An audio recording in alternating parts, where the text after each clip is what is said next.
മനുഷ്യനെ സൃഷ്ടിച്ചത്.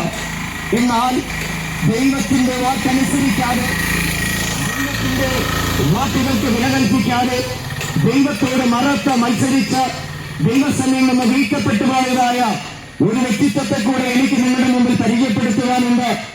അതിന്റെ പേരത്രേ സാത്താൻ. ആ വ്യക്തിത്വത്തിന്റെ പേരാണ് സാത്താൻ. അവൻ സാത്താനായിട്ടല്ല ദൈവം അവനെ സൃഷ്ടിച്ചത്. ദൈവത്തെ ആരാധിക്കുവാനും ദൈവത്തോടു കൂടെ ആയിരിക്കാനും വേണ്ടി ദൈവം സൃഷ്ടിച്ചതായ സാത്താൻ അവന്റെ ഉള്ളിൽ പാപത്തിന്റെ ചിന്ത കടന്നുകൂടി, അവന്റെ ഹൃദയത്തിൽ നിഗളം കടന്നുകൂടി. അവൻ അഹങ്കാരിയായി തീർന്നത് നിമിത്തം അവൻ പാപത്തിൻ്റെതായിരിക്കുന്ന, പാപത്തെ ഉൽപ്പാദിപ്പിക്കുന്ന, പാപത്തിന്റെ പ്രൊഡക്ഷൻ ചെയ്യുന്ന ഒരു കമ്പനിയായി മാറാനിടയായി തീർന്നു. അതോടുകൂടി ദൈവം സാത്താനെ, ആ വ്യക്തിത്വത്തെ ദൈവസേനയെ തള്ളിക്കളയുവാൻ ഇടയായി തീർന്നു. ആ സ്ഥാനത്ത് ദൈവം തനിക്കൊരു നല്ല കൂട്ടായ്മയ്ക്ക് വേണ്ടി അവൻ മനുഷ്യനെ സൃഷ്ടിക്കുവാനിടയായി തീർന്നു. മനുഷ്യൻ പാപമില്ലാത്തവനായി സൃഷ്ടിക്കപ്പെട്ടവൻ, ദൈവത്താൽ സൃഷ്ടിക്കപ്പെട്ട മനുഷ്യൻ പാപമില്ലാത്തവനായി ദൈവത്തോടു കൂടെ ദൈവത്തിന്റെ തോട്ടത്തിൽ, ഏദൻ തോട്ടത്തിൽ സന്തോഷത്തോടുകൂടി ജീവിക്കുന്നത് കണ്ട ദൈവസനയിൽ നിന്ന് വീഴ്ത്തപ്പെട്ടതായ സാത്താൻ ഒരു കാര്യം മനസ്സിലായി. ഞാൻ ദൈവസനെ വീണുപോയത്, ദൈവസനെ അകന്നു പോകുവാൻ ഇടയായത് ഞാൻ ദൈവത്തോട് അനുസരണക്കേട് കാണിച്ചത് നിമിത്തമാണല്ലോ. അങ്ങനെയാണെങ്കിൽ ദൈവത്തോട് അനുസരണക്കേട് ഈ മനുഷ്യനെ കൊണ്ട് ചെയ്യിപ്പിച്ചാൽ ഇവനെയും ദൈവത്തിൽ അകറ്റുവാൻ സാധിക്കുമെന്ന് തന്ത്രം മനസ്സിലാക്കിയവൻ തന്ത്രപൂർവം അവൻ മനുഷ്യ ജീവിതത്തിലേക്ക് അടുക്കുവാൻ തുടങ്ങി. ഏദൻ തോട്ടത്തിൽ വളരെ സന്തോഷത്തോടും വളരെ ആനന്ദത്തോടും ദൈവിക സമത്വത്തിൽ ദൈവം കൊടുത്ത എല്ലാവിധമായ സൗഭാഗ്യങ്ങളും അനുഭവിച്ചുകൊണ്ട് അതിസന്തോഷകരമായ ജീവിതം നയിച്ചുവന്ന ഈ മനുഷ്യരുടെ ഇടയിലേക്ക്, ആദാം ഹവ്വ ദമ്പതിമാരുടെ ഇടയിലേക്ക് സാത്താൻ നുഴഞ്ഞു കയറുവാനിടയായി തീർന്നു. അവൻ നുഴഞ്ഞു കയറുക മാത്രമല്ല, അവന്റെ തന്ത്രം ഇതായിരുന്നു: ആ മനുഷ്യരിൽ പാപത്തെ പ്രവേശിപ്പിക്കണം, അല്ലെങ്കിൽ ആ മനുഷ്യരെ അനുസരണക്കേട് കൊണ്ടുവരണം. അവന്റെ തന്ത്രം വിജയിച്ചു. അവൻ അവരുടെ അടുക്കൽ കടന്നു വന്ന തന്ത്രപരമായ പദ്ധതികളെ ആവിഷ്കരിച്ചുകൊണ്ട് ആ മനുഷ്യരിലേക്ക് അനുസരണക്കേടിലേക്ക് വലിച്ചുവിടുവാൻ ഇടയായി തീർന്നു. തന്നിമിത്തം അവനിൽ പാപം പ്രവേശിപ്പാൻ ഇടയായി തീർന്നു.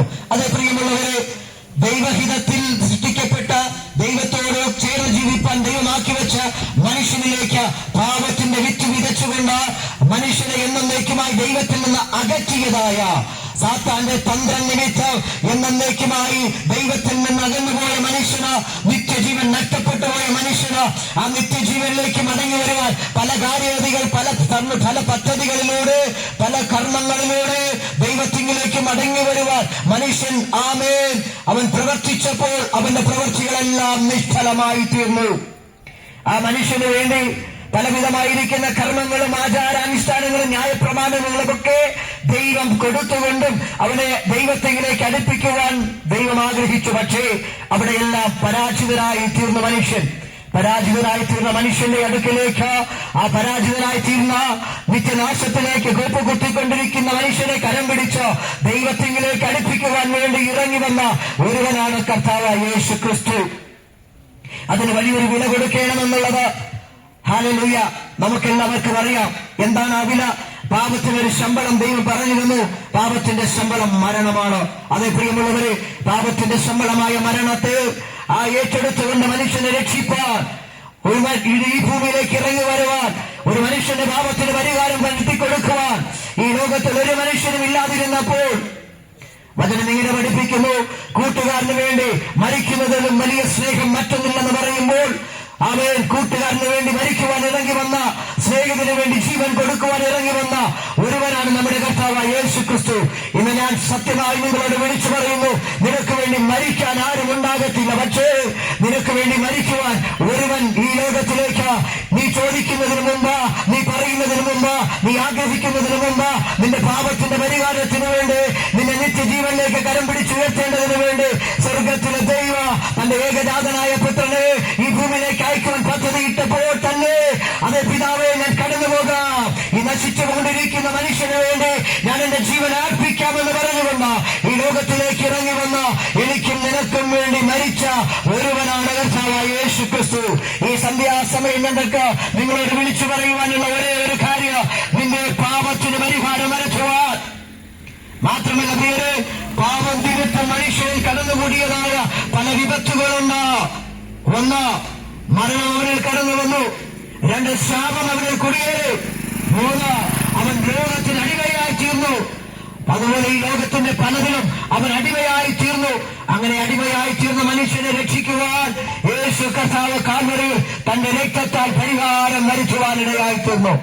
ഈ സന്ധ്യാസമയം വളരെ സമയം ദീർഘിപ്പിക്കുന്നതിന് ഞാൻ വേഗത്തിൽ എന്റെ വാക്കുകൾക്ക് വിരാമം കുറിക്കുവാൻ ആഗ്രഹിക്കുകയാണ്. തന്റെ ഏകജാതനായ പുത്രനിൽ വിശ്വസിക്കുന്ന ഏവനും നിത്യജീവൻ, ഏവനും നശിച്ചു പോകാതെ നിത്യജീവൻ പ്രാപിക്കേണ്ടതിന് ദൈവവിനെ നൽകുവാൻ തക്കവണ്ണം ലോകത്തെ സ്നേഹിച്ചു എന്ന് ഈ ദൈവത്തിന്റെ വചനമേടെ പറയുമ്പോൾ നമ്മെ സ്നേഹിച്ച ഒരു ദൈവത്തെ കാണുവാൻ കഴിയുന്നു.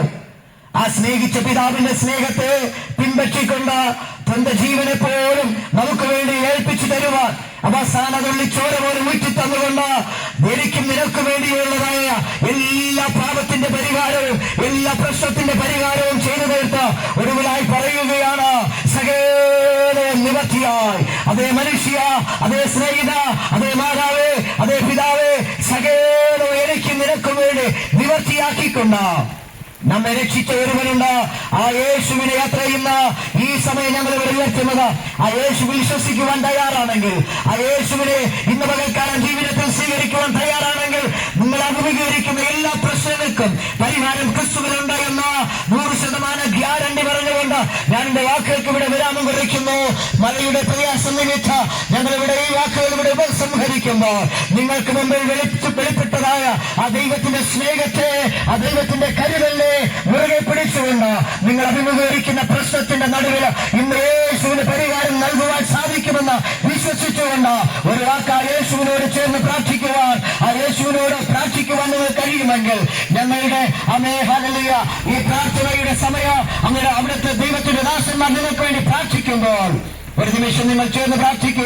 ദൈവം നിങ്ങൾക്ക് വേണ്ടി വൻ കാര്യങ്ങൾ ചെയ്യും. ഈ സമയം ദൈവദാസന്മാർ നിങ്ങൾക്ക് വേണ്ടി പ്രാർത്ഥിക്കും.